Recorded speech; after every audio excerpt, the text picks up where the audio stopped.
Mamata బెనర్జీకి shock ఇస్తే రేవంత్ రెడ్డికి రాబోయే రోజుల్లో పాఠం.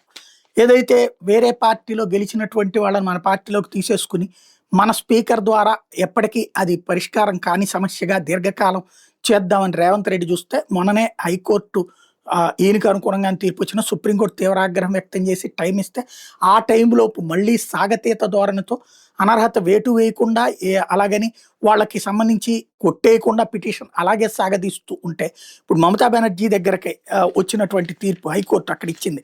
ఫిరాయింపుల నిరోధక చట్టానికి సంబంధించిన కేసులో కలకత్తా హైకోర్టు గురువారం ఒక కీలక తీర్పు ఇచ్చింది. బెంగాల్లోని సీనియర్ నాయకుడు ముకుల్ రాయ్ అసెంబ్లీ సభ్యత్వాన్ని రద్దు చేసింది. కృష్ణానగర్ ఉత్తర స్థానం నుంచి బీజేపీ టికెట్ మీద 2021లో ఎమ్మెల్యేగా ఎన్నికైనటువంటి ముకుల్ రాయ్ అదే ఏడాది జూన్లో తృణమూల్ కాంగ్రెస్లో చేరాడు. వెంటనే ప్రజాపద్దుల కమిటీ పీఎస్సీ చైర్మన్గా కూడా తృణమూల్ ప్రభుత్వం నియమించింది.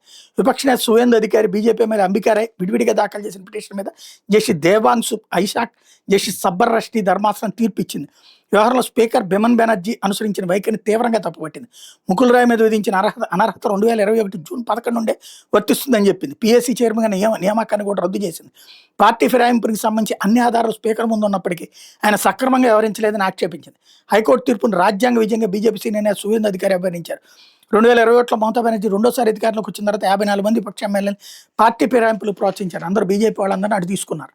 ఈ సందర్భంలో ఇప్పుడు ఈ ఆర్డర్స్ వచ్చినాయి. ఇప్పుడు మరి దీని ప్రకారం చూస్తే భవిష్యత్తులో ఇక్కడ కూడా ఉంటుంది. లేకపోతే ఈలోపు మళ్ళీ సుప్రీంకోర్టు ఏమైనా జోక్యం అబ్బాయి పర్లేదంటుందో చూడాలి.